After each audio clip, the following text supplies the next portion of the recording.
Hey everybody, thanks for watching. I've got a comparison video for you today of the H&K VP9, the Gen 4 Glock 19, and the HK VP9 Subcompact.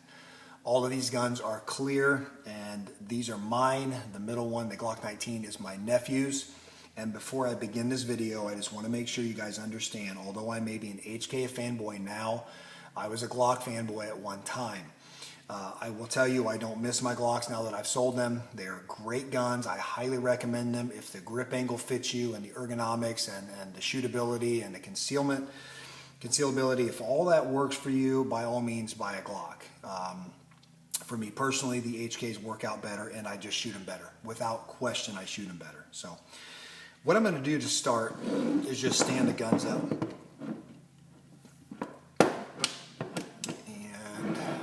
Back them up here so you guys can see. I'm going to make sure these back of the slides are lined up so you can see the length difference. Obviously the VP9 is the bigger of the three, the 19 is in the middle, and then the Subcompact. Now I have a long waist. I'm over 6'3", so I can conceal carry at appendix the VP9 without a problem. I will tell you, either of these do carry easier at appendix than the full-size VP9. It would be foolish to say otherwise, but you can see the difference there in the lengths. And I'll go ahead, I'll move the SK aside.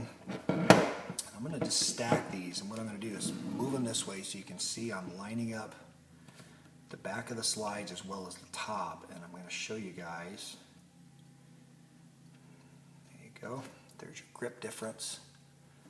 It's close to ½ an inch back on this portion, and then probably 3/8 up on the front of the VP9 grip there. So we'll slide it back so you guys can see the length on the muzzle between the VP9 and the 19.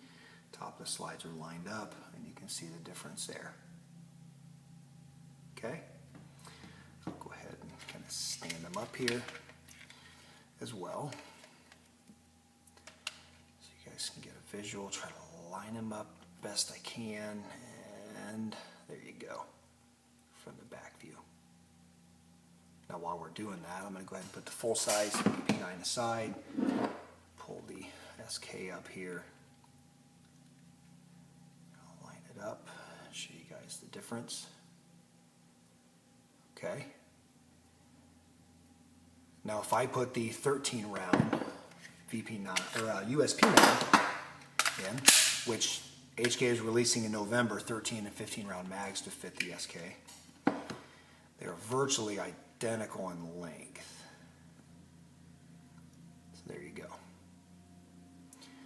Now, the first thing people are going to scream about is the SK is about the same size as the 19, but yet this is only 10+1 or 13+1 with the extended versus 15+1, so I'm going to go ahead and carry my Glock. Well, that's fine, guys. If that's how you apply logic, that's fine. And I don't care what you carry, as long as it's reliable and it's a quality handgun, we're good. Any of the big names, guys, are going to be good. Your HKs, SIGs, M&Ps, Glocks, they're all good. They have to be.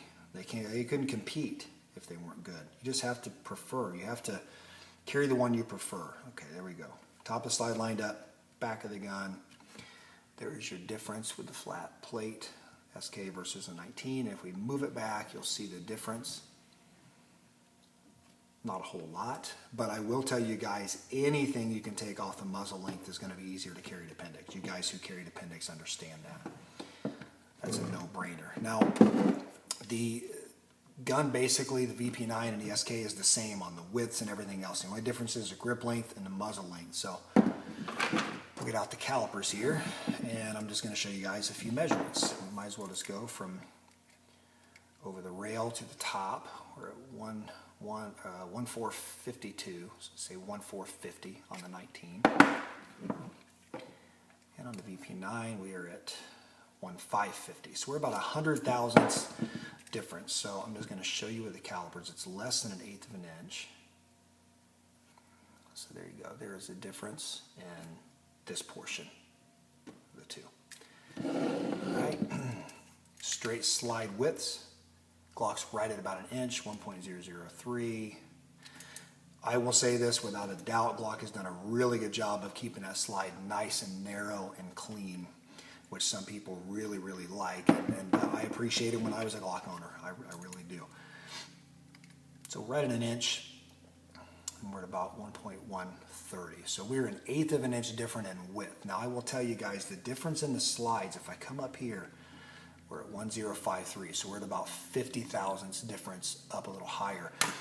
The VP9 slide is a little beefier along where the rails are, and that inherently is going to make the slide reciprocate a little bit better because it's a little more beefy, which is probably why most people believe the VP9 is a more accurate handgun out of the box. Now, there's going to be Glock lovers who disagree, and I'm just going to tell you right now that that only makes sense from a physics standpoint. It's beefier on the rails.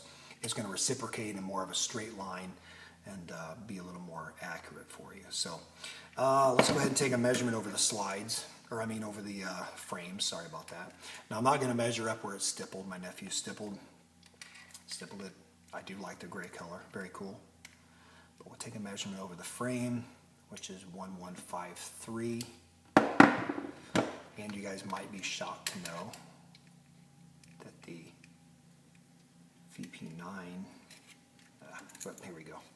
It's the same size all the way down. VP9 frame is 1135. So again, 19, 1155.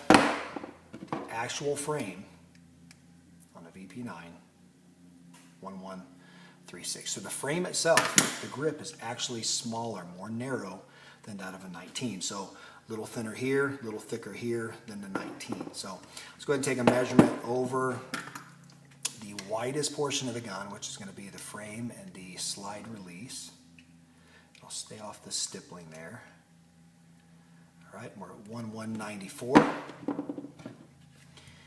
If we go, this is ambidextrous on the VP9, so it's inherently going to be wider, but that's one downfall. People believe that the Glock doesn't have the slide release on the other side. So we'll go ahead and be fair, and we'll measure it right over. So 1194 for the Glock, 1265 for the VP9. So we're about 90 thousandths difference. So that is your overall width difference between the 19 and the VP9. Now, to me personally, that really doesn't mean a whole lot. How they carry in the waistband, really, the width doesn't bother me. It really doesn't. As an appendix carrier, this right here matters to me, okay? I mean, that matters. Obviously, the grip length, you know, the shorter the grip, the easier it's going to be to conceal. But the bottom line is, guys, you can't go wrong with HK or Glock or any of the other brands that I've named. I just happen to feel that HK is a better fit for me for many reasons, but you can't go wrong with a 19 either. But hopefully this answers some questions for you guys. All great choices. Most people understand the 19, they understand the size, how it feels in the hand as far as size goes, and so now you have a better idea of the full size versus 19 and the subcompact versus 19.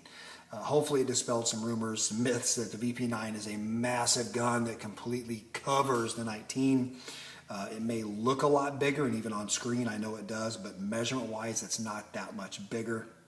And the SK is actually a little smaller than 19, but bigger than the 26, which in my opinion, people consider this the perfect, quote-unquote, carry size handgun for size, concealability, round count, etc.